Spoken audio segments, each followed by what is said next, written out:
and lights that are sitting next to you and around you.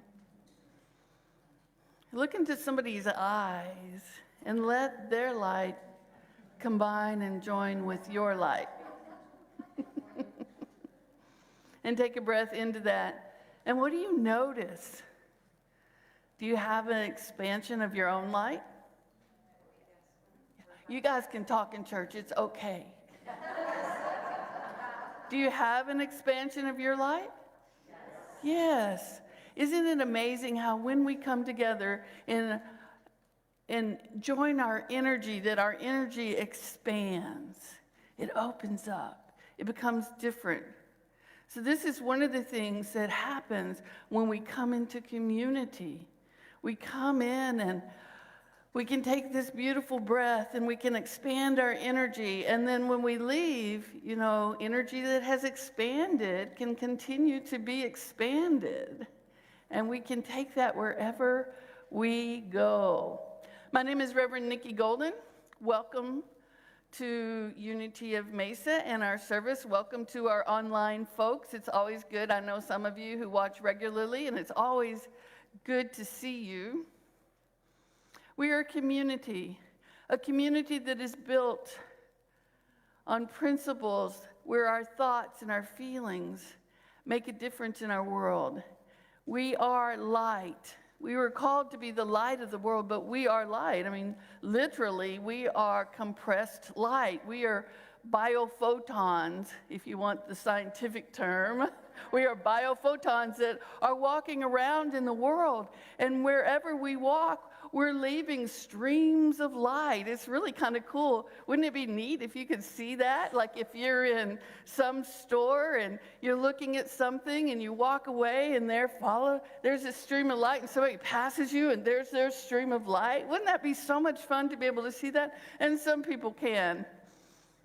And when we know that as we pass each other, we have touched our light. We've touched our energy, and then we have expanded in beautiful ways. Let's begin in prayer. Let's do a spoken word prayer today. This is one of my favorite kinds of prayer. Let's begin with, I am divine. I am light. I am light that moves through the world and touches other lights and touches other lives. I am abundant. I have friends who love me. And I love my friends. I live in joy. And the joy that I have touches others' joy. And that joy expands. I find myself centered in my heart. And waterfalls of love emerge. I am the love that is brought forth for anybody who needs it. And so it is, and so we let that be. That's beautiful, you guys. We have Jay on the piano. We have Zach singing with us today. Reverend Mindy, the other co-minister, is doing the talk today, and Reverend Lily is doing announcements with me. And we have a couple. We have Gong on Wednesday night. Come, it's a beautiful experience of sound healing. We are 88% water, and so the vibration of the gong, the vibration of the sound will permeate that water and shake it up a little bit in a way that helps us to be centered, helps us to be supported in our healing process, and helps us to be supported in just downright feeling good.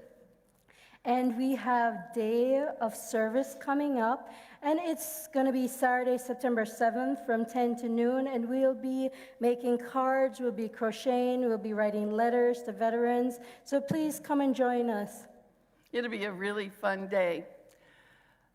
On Thursday, September 12th, we have World Day of Prayer here, so hopefully you got a prayer slip when you came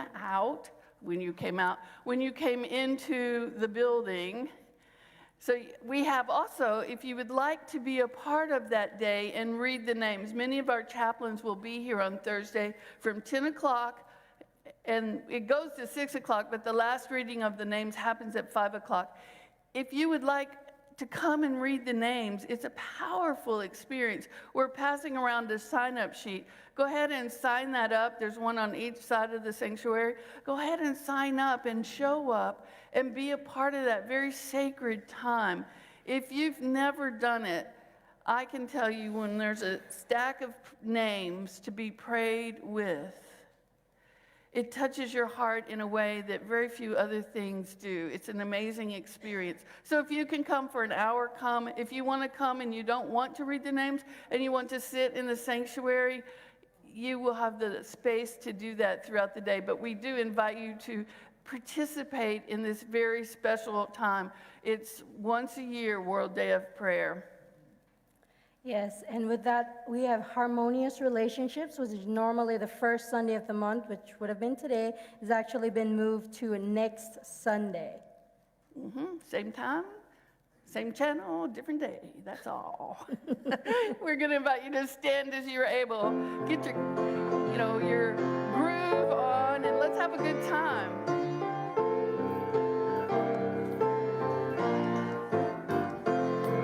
When all God's children get together, what a time, what a time, what a time, what a time. Gonna sit down on the banks of the river. What a time, what a time, what a time that will be. When all God's children sing together. What a time, what a time, what a time, what a time, what a time.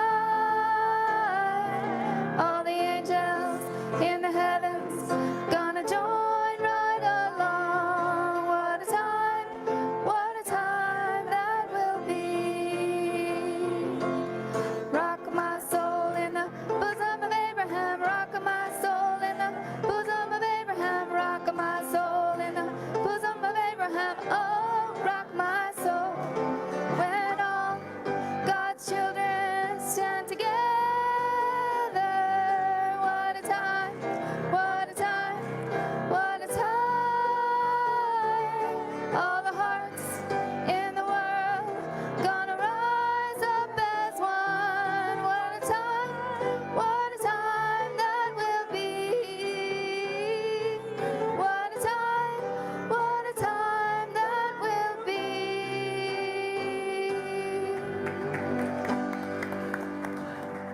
You guys sounded like heavenly angels. This is Birthday Sunday. It's the first Sunday of the month, and we're so happy to celebrate with you your birthday. So if you're having a birthday in the month of September, would you please stand? Ooh, we got 1, 2, we got popcorn. Yippee! Yay! Happy birthday To you, there's no one like you, uniquely created. I love knowing you. I bless you with life and abundance galore. God bless you, my loved ones, and have many more. And I'm going to invite you, the folks who stand up, give them a special blessing. Even if you give the unity blessing, that's a blessing, because what happens when we bless each other? We get the blessing. So it blesses everyone. But for a birthday, it's really a special thing to ask somebody, what can I hold in consciousness with you over the course of this next year? Because we know that when 2 or more are gathered, that those blessings, just like when we come together, those blessings begin to pour forth with greater ease and power. Hello, everyone here and online. Good to be with you. I'm here with Katie. How about we have you stand over this side? There we go. Then we can be seen better. Katie's going to lead us in our affirmation this morning. In stillness, I feel the presence of God. Please say it with me. In stillness, I feel the presence of God.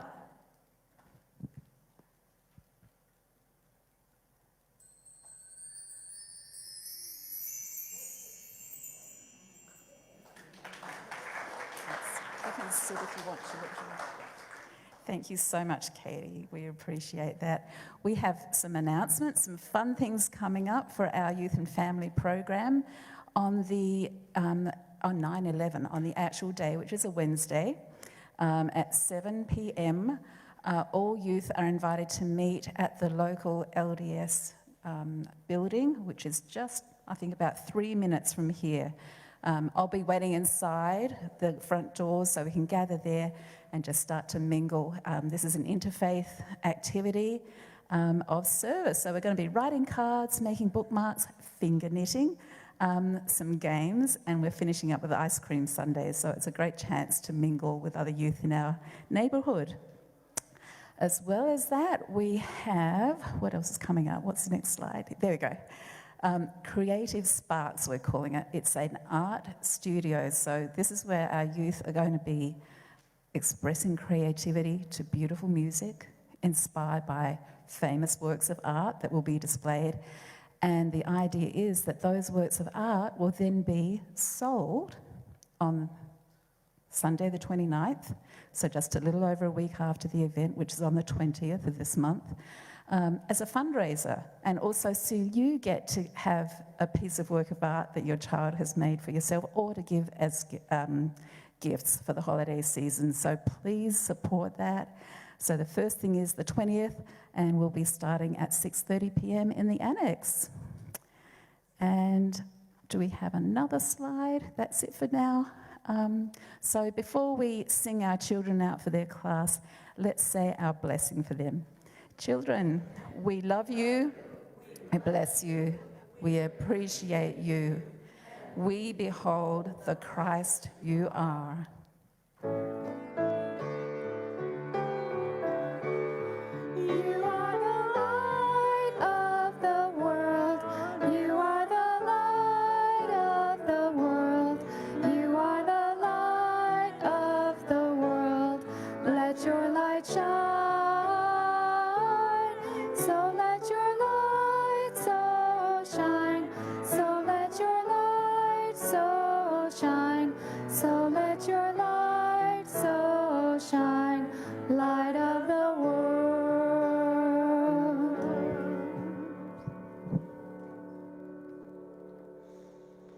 Many times today I will cross a threshold. I hope that I will catch a few of those times.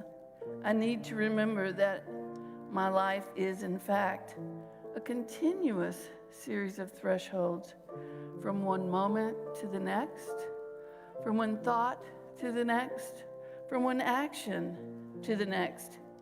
Help me to appreciate how awesome this is. How many are the changes within us really going to be alive, to be aware of the enormous dimension that we live in. On the threshold, the entire past and the endless future rush to meet one another.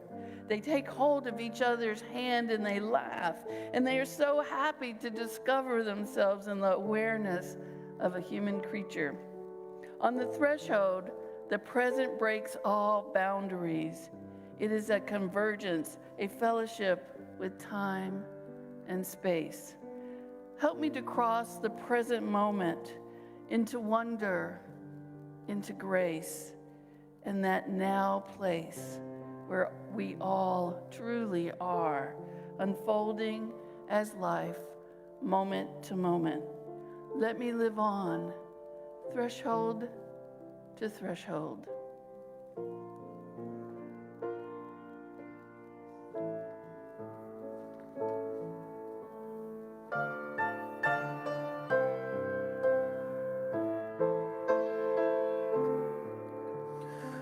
Many nights we've prayed with no proof anyone could hear.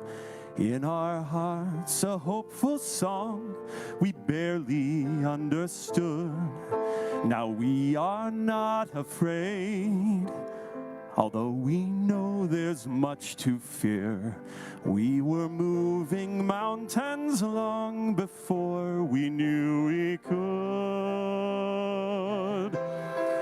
There can be miracles when you believe. Though hope is frail, it's hard to kill. Who knows what miracles you can achieve? When you believe, somehow you will. You will when you believe.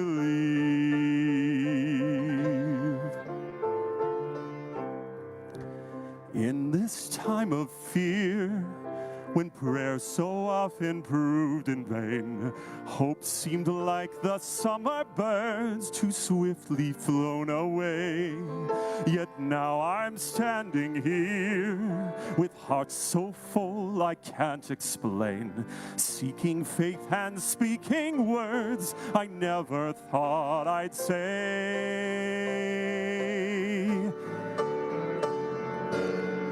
There can be miracles when you believe. Though hope is frail, it's hard to kill. Who knows what miracles you can achieve? When you believe, somehow you will. You will when you believe.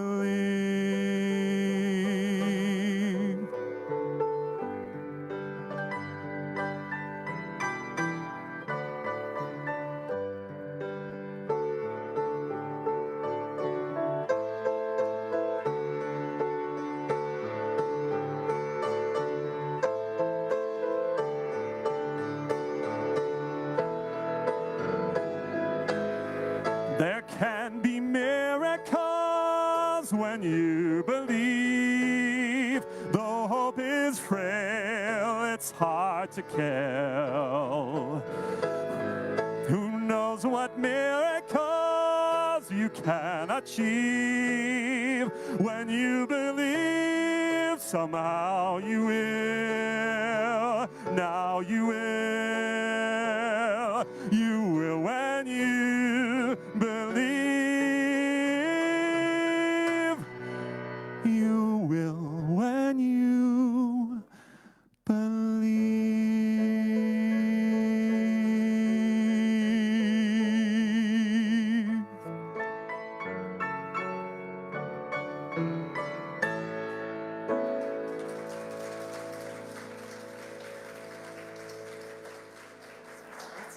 Yes. Thank you, Zach. Thank you, Jay.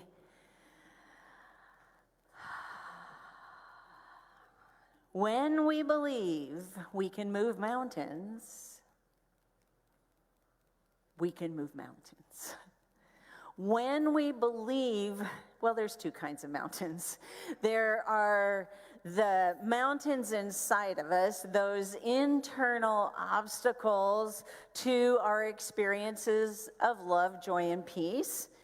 And there are external mountains, those mountains outside of us that are also obstacles to our love, joy, and peace. And when we tune into our heart and tune into our soul, and when we believe we can. Thank you. It wasn't a mic drop. I was waiting for you to finish the sentence. We can. We can. Psychology teaches that there are two spheres a sphere of things we can control and a sphere of things we can't control. You may have heard this before, but I found this amazing, wonderful infographic online that was developed and designed by A. Grasso blog for educational and motivational purposes, which this is. So we're using it. And there in the colored portions are things that are in the shape of our head, things that go on in our mind. In my control are my boundaries, my thoughts and actions, the goals I set, what I give my energy to, how I speak to myself, and how I handle challenges. Those are all things in our control. And then there's this gray bubble around our head, around our external, that gray bubble. Those are things we can't control. They're out of our control. That's the past, the future, the action of others, the opinions of others, what happens around me, what other people think, the outcome of my efforts, and how others take care of themselves. Those are all in the gray. When we look at our life situations, the first thing to do is ask ourselves, is this something in my control, or is this something that's not in my control? And that very action of asking actually is the first step. It's awareness, because when we become aware of the thoughts that are in our head, or as Unity we say, those thoughts that are in our mind, when we become aware of them, it gives clarity to what we want and what we don't want. And when we can identify what we want, then we can actually participate in a creative spiritual practice. Now, I thought it might be interesting to outline that spiritual practice that we use in Unity all the time. Step number 1 is become aware of what you're thinking. Now, when we start to tune into what we're thinking and feeling, it sounds like such an easy thing, but sometimes it's not, because sometimes we feel sad when we really feel angry. And sometimes we feel angry when we really feel scared. So it takes some time to be in discernment. Step number 2 is identify how you would rather feel. How would I rather feel in this situation? Do I want to have feelings of peace or calm? Or do I want to have more feelings of freedom and love? What is it that I'm feeling? Because as we identify what we're feeling, we can actually use that feeling to create step 3, which is to use the feeling to reverse engineer our thinking to create a better future. Well, when I feel peaceful, when I feel free, what will I be thinking? What does that look like? That feeling is a key that unlocks our imagination. It's the thoughts that have actually only existed in our imagination as wishes and as dreams, but that we use that feeling to start saying, oh, this is the thought vibration that I'm wanting to hold. This is the thought vibration that makes me feel happy, and or secure or free or loving. And then step 4 is take inspired action. I have a real life example that I found on the internet. But trust me, when you hear it, you're going to understand that it's a real life example. There was a woman who had a small problem, but it was rather annoying to her. And the small problem was that her kids repeatedly forgot to turn off the bathroom light when they were done. And over time, she would walk by that bathroom 4 or 5, what felt like 20 times a day, and flicked that bathroom switch off.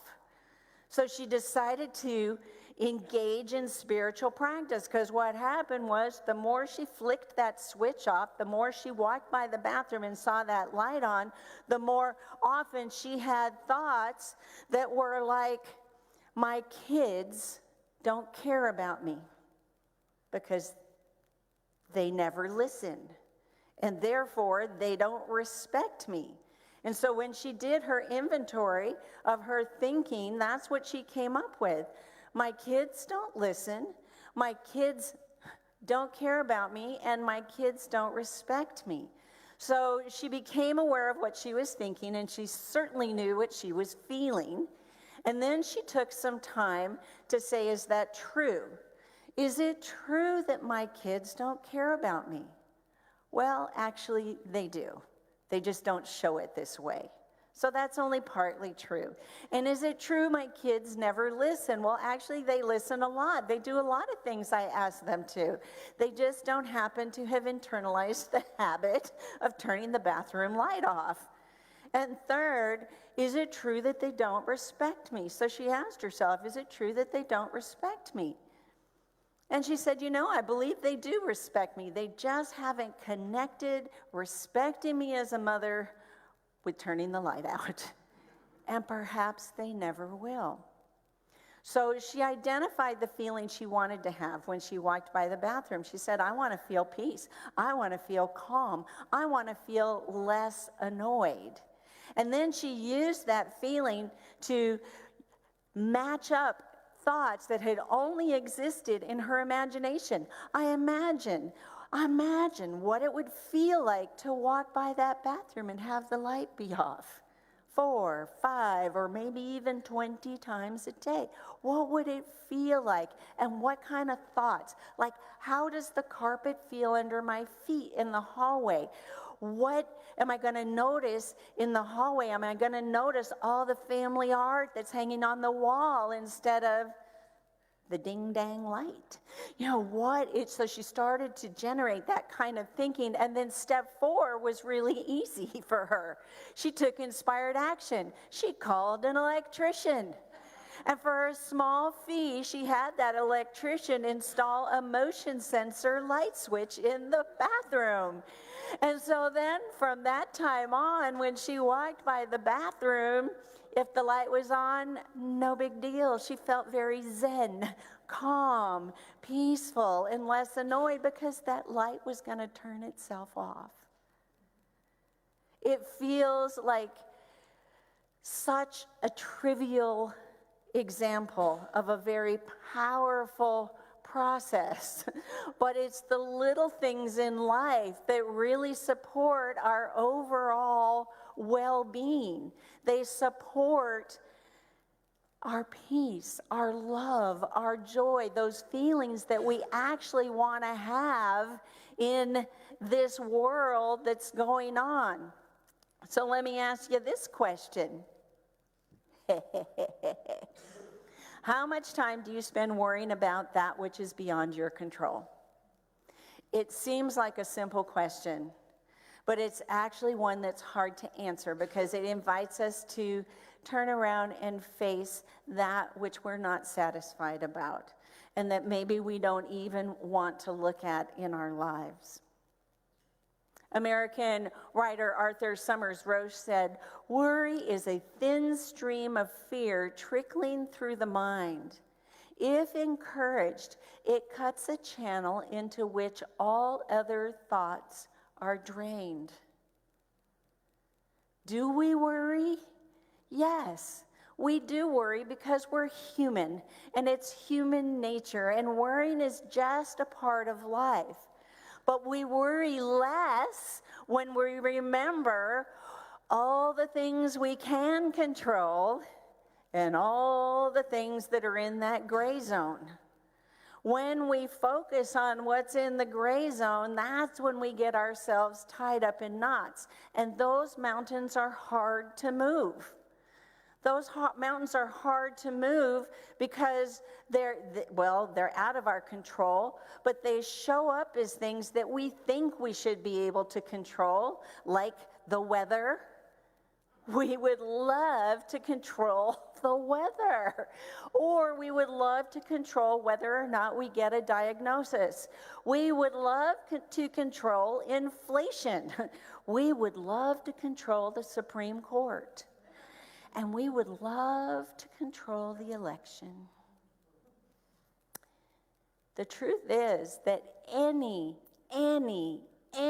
external event is technically out of our control, but the way we move that mountain is by influencing that external event, that external thing that's going on out there with our feelings and our thoughts, because we're an individual and we have our own consciousness, but we're also a part of collective consciousness.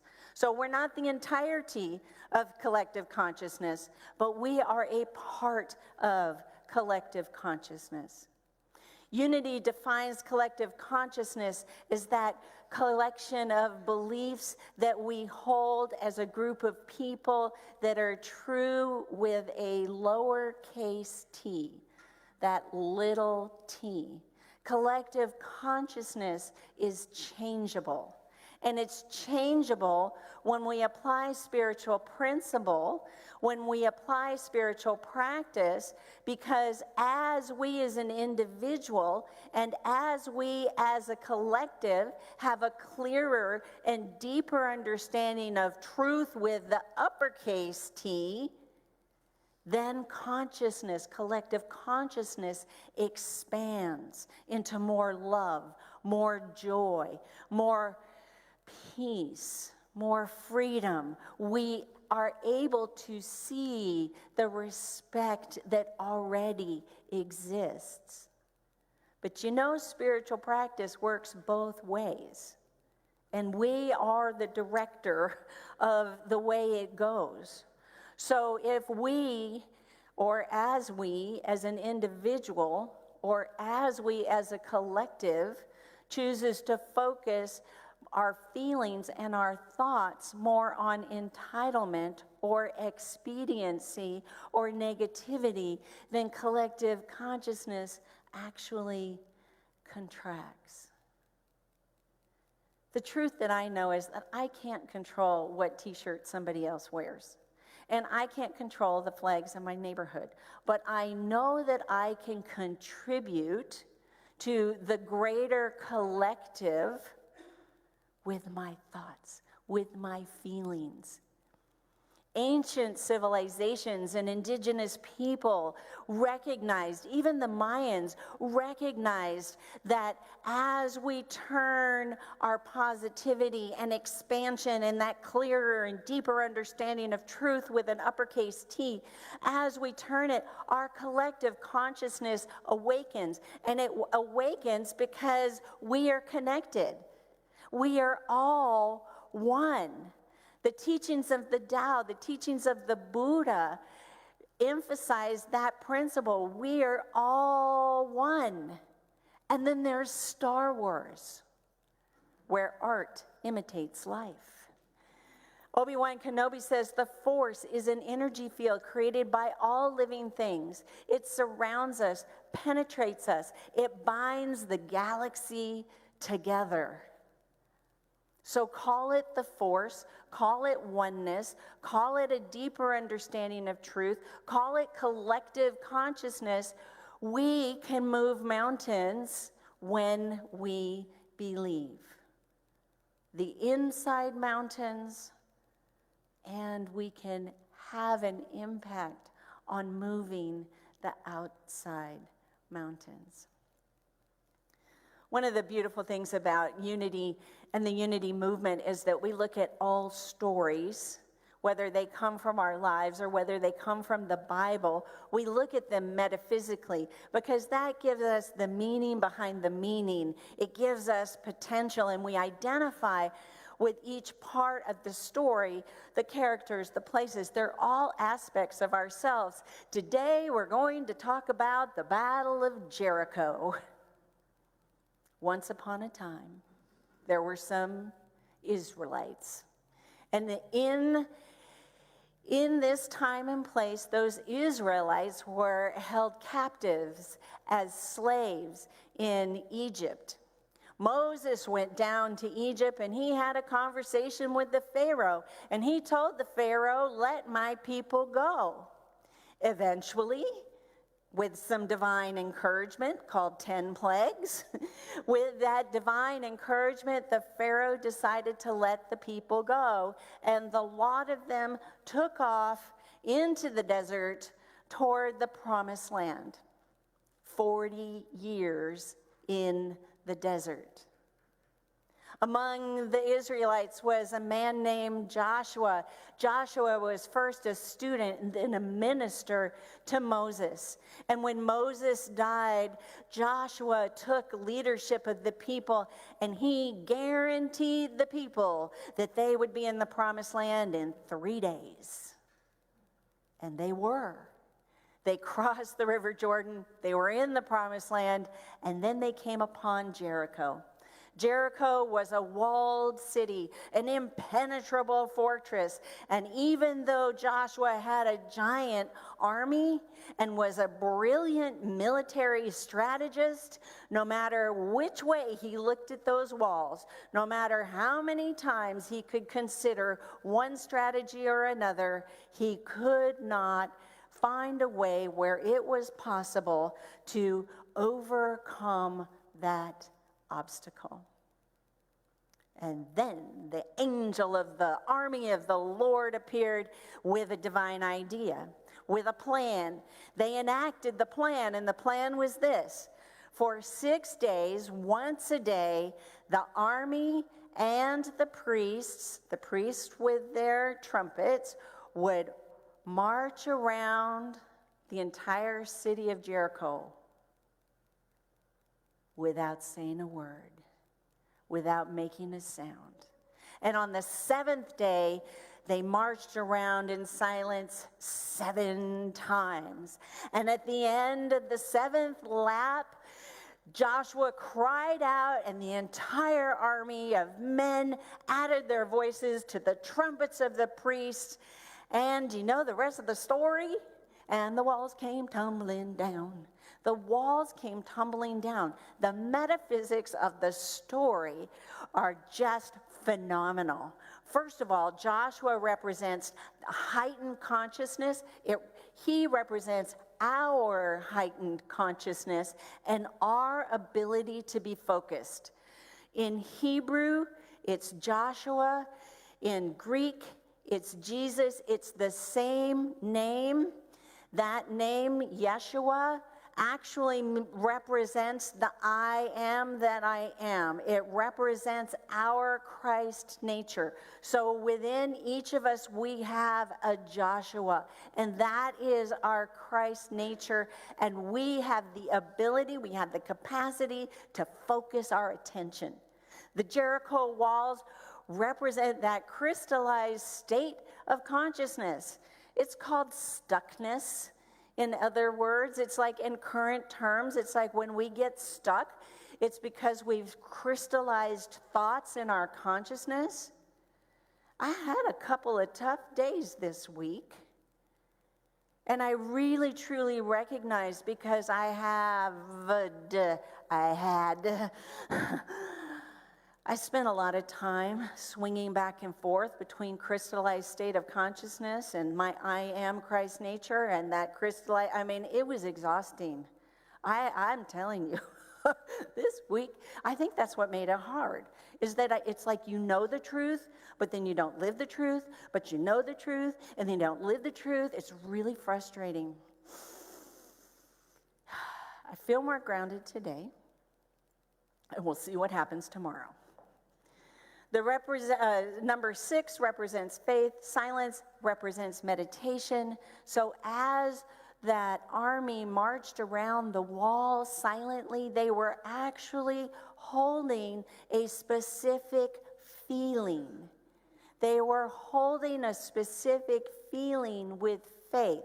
It's like when we go into meditation and we are holding a possibility for ourselves. It's like, how will it feel to be so immersed in the truth of my being that I respond with love every time? How will it feel for me when I am so immersed in the truth of my being that I say, wow, I have no control over that, but this is what I have control over. Like how amazing that would be. We hold that in meditation. If you want to hold that in meditation with us at Unity of Mesa in a group, second and fourth Sundays of every month at 9:30 in the annex, a very small, powerful group gets together to hold focused intention for themselves and for the world. It's like meditation with faith, 6 silent, 6 times going around. And then there's the number of 7. 7 represents the divine law of perfection. When we see numbers repeat in the Bible or in a story, it's like 7 times 7. It amplifies both the feeling and the thought. It's not magic, but it's so mystical when we do 7 times 7, because then we're actually co-creating a phenomenon. We're creating that miracle that we want to occur. 7 times 7 is that phenomenon of perfection. Unity's co-founder, Charles Fillmore, also said this about the number 7. He believed that we operate from 7 senses. So we have our 5, our hearing, our sight, our smell, our taste, our touch. We have the 6th sense, which is intuition, and our 7th sense is thought vibration. All substance is permeated by vibratory energy. When one enters spiritual consciousness, which is the ideal realm back of and within vibration, he becomes a spiritual master and can break down and transform so-called material structures. 7th sense, thought vibration. Let's talk for a moment about archaeoacoustics. I had to practice that word several times. Archaeoacoustics, the archaeology of sound. What has been studied is that there is a phenomenon in sound called infrasound. It's a vibration, it's a sound that we don't hear or pick up with the human ear, but when infrasound is created, it's highly destructive. The first archaeoacoustic event that is talked about, because we don't know that the Battle of Jericho really happened, but it could have happened. So I'm not saying that it did, but I'm not saying that it didn't. But I can say in April of 1831, in Broughton, England, the Broughton Suspension Bridge collapsed when an army of soldiers marched across it and created infrasound. It's why from that time, after that time, soldiers were required to come out of step when they crossed a bridge. The most famous bridge collapse of all time, and we hope forever and ever, but of all time, happened in November of 1940 when the Tacoma Narrows Bridge collapsed. It began with infrasound. The cars crossing the bridge created that infrasound, which then had an inspired mechanical response, which then had an inspired swaying of the bridge to the point that it buckled and fell into the Puget Sound. You can look it up on YouTube. It's an amazing phenomenon to watch. This bridge, you think roads are solid, but hear infrasound. So I'm not saying the Battle of Jericho happened, but I'm also saying what I'm saying. The 7th sense is thought vibration. All substance is permeated by vibratory energy. When one enters spiritual consciousness, which is the ideal realm back of and within vibration, he becomes a spiritual master and can break down and transform so-called material structures. And Charles Fillmore wrote that before 1940. Here's a recap. Number 1, become aware of what you are thinking and feeling. Number 2, identify how you would rather feel. Number 3, use that feeling to reverse engineer your thinking, your thoughts that have been in your imagination as dreams and hopes and wishes, even if they're thin hopes, your thinking to create a better future. And number 4, take inspired action. When we, as a collective, when we apply and practice and put into practice these 4 steps, we can move any mountain that we want to move inside us, and we can move, well, we can influence. We can have an impact on those external mountains. There's a quote that's attributed to both Edward Everett Hale and Helen Keller that says, "I am only one, but I am still one. I cannot do everything, but still I can do something." And it begins with this spiritual practice that some people call prayer. Unity of Mesa is getting ready for World Day of Prayer, which is September 12th. We mentioned that in the announcements. Here at Unity of Mesa, we have a prayer vigil, and when you came in to the sanctuary, you were given a prayer slip, and on that prayer slip, we're going to invite you to write down names of people or even things, but just a name that you have that higher thought and feeling vibration for. Did everybody get a slip that wants a slip? Okay. If you are watching online and would like to send in your prayer list of names, I have an address right here at the bottom of the slide. It's our admin at unityofmesa.org. And you're welcome to send in your prayer list so that on September 12th, we will be reading your names as well. It's a powerful experience. Not only a commitment when you put that person's name on your prayer list, but knowing that a collective will be holding that person with a high thought and feeling vibration. So let's get ready for meditation by singing Daniel Nahman's "When I Pray."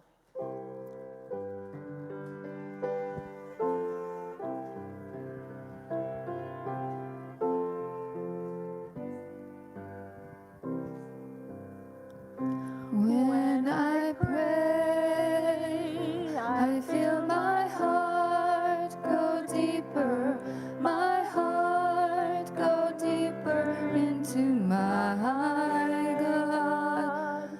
When I pray, I feel my heart go deeper, my heart go deeper into my God. Right here, right now, right where I am, I pray. Right here, right now, right where I am, I pray.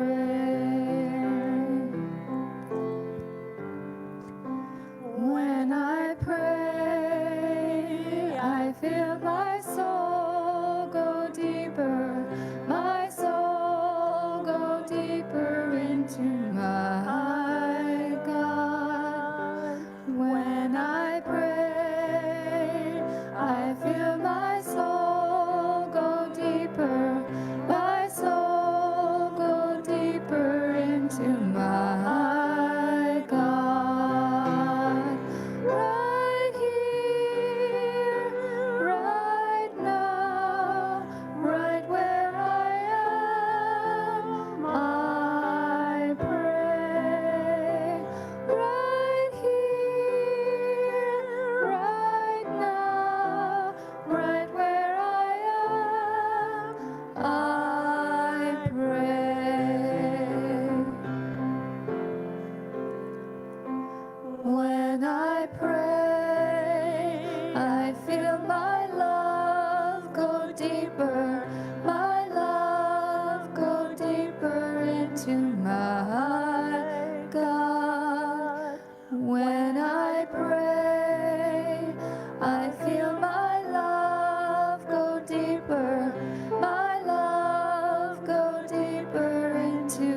God.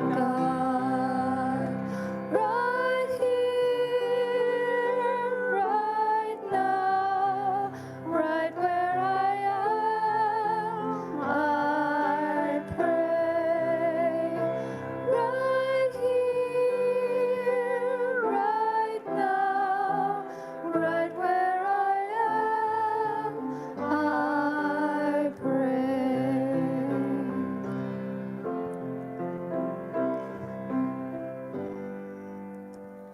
When I pray,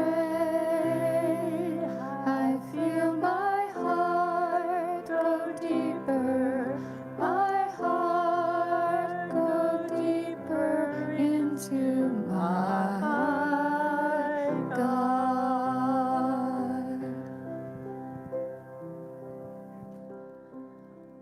Into my God. Into that clearer and deeper understanding of truth, into the deepest, sweetest, darkest recesses of our soul, deep into that truth of our being, deep into the feelings of love and joy, deep into peace.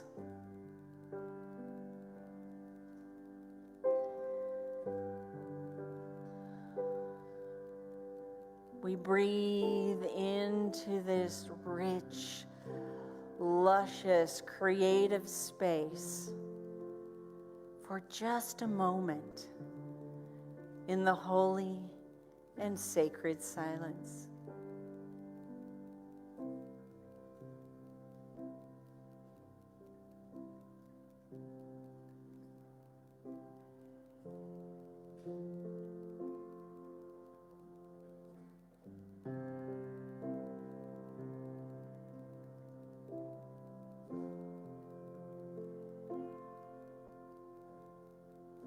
We are only one, but we are a part of that greater one. We can't do everything, but we can do something. And that something is to find that thought and feeling vibration of love, of joy, and peace for our world. So it is, and so we let it be. Amen.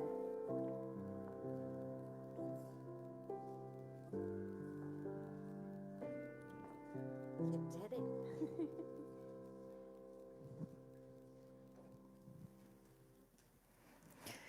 Okay, I stand here in appreciation of this community of unity of Mesa. Here we stand on many shoulders of the past and people that are here now.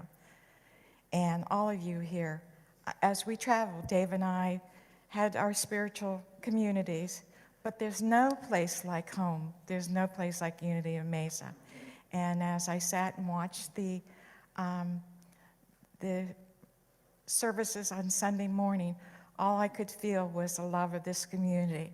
So I want to say in appreciation of that, along with your tithes and your offerings and the gifts that you give, it's so much. It brings the energy and the building together and all of us together as one. So the way that we give by Dave and I being away, we did things online. Everything was online. We didn't have to really get our mail or do that. So online, regular mail, you changed the slide on me. Regular mail, you can mail it in. But if it goes to Arizona now, Arizona and then went to Pennsylvania and come back, we're waiting for our mail for now, about 3 weeks now? Yeah. So then there's the app, And in our bookstore, you can pay by credit card or by being here, blessing us with your energy and your love. So as we go ahead and pass the offering baskets, let us share together. Divine love grew and as me blesses and multiplies all that I have, all that I give, and all that I receive. And so it is.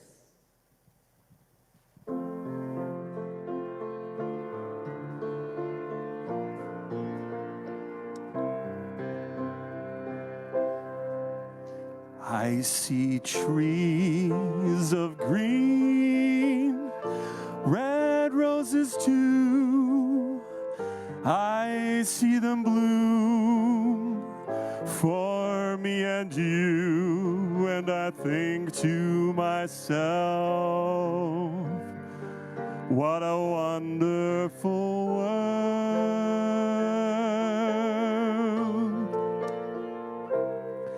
I see skies of blue and clouds of white, the bright, blessed day, the dark, sacred night, and I think to myself, what a wonderful world.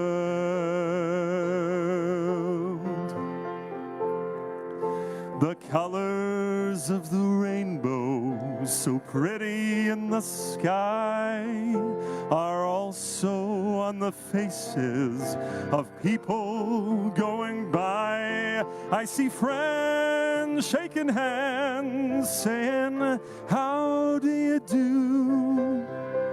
They're really saying, I love you. I hear babies cry. I watch them grow. They'll learn much more than I'll ever know. And I think to myself, what a wonderful world.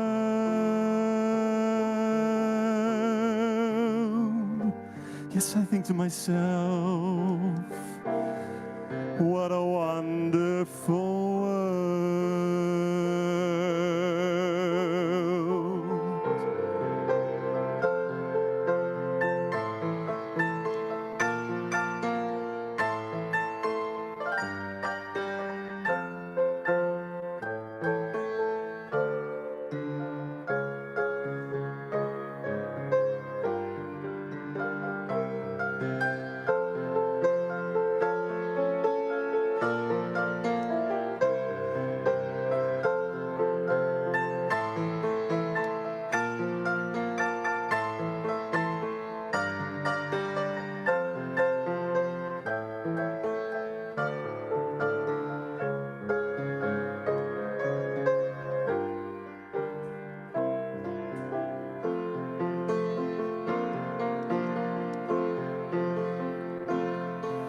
The colors of the rainbow, so pretty in the sky, are also on the faces of people going by. I see friends shaking hands, saying, how do you do?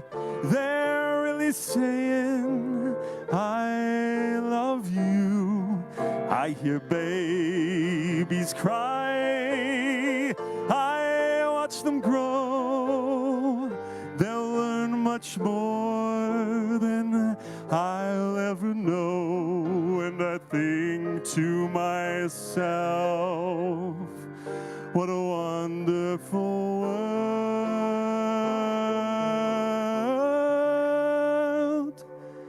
And I think to myself,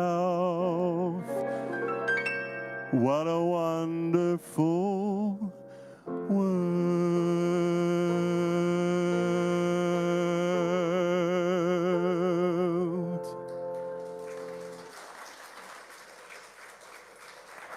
Zach Wetzel and Jay Melberg. It is a wonderful world.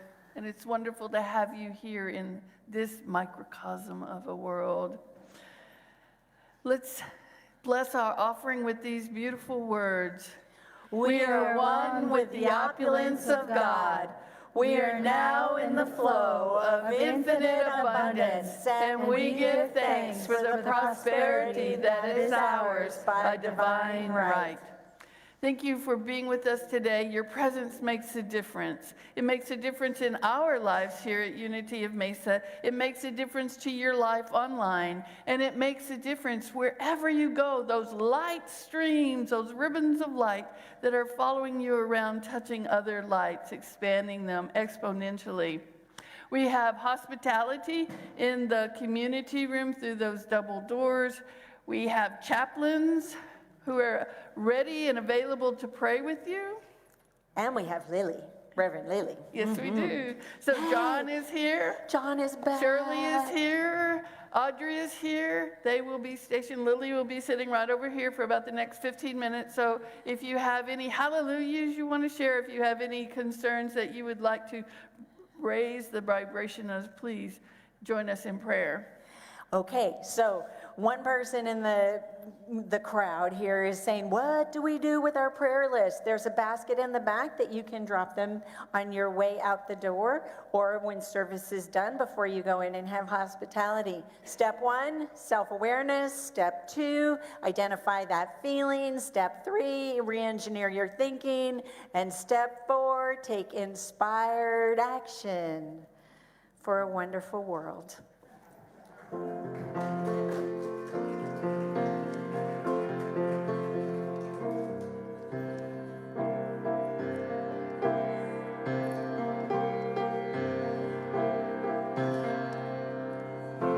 I see seas of the rainbow, so pretty in the sky, are also on the faces of people going by. I see friends shaking hands, saying, how do you do?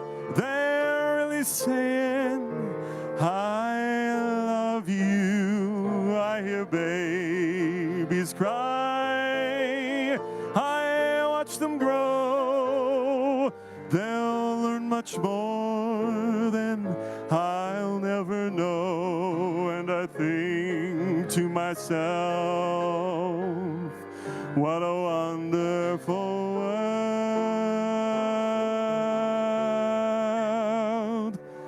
Yes, I think to myself, what a wonderful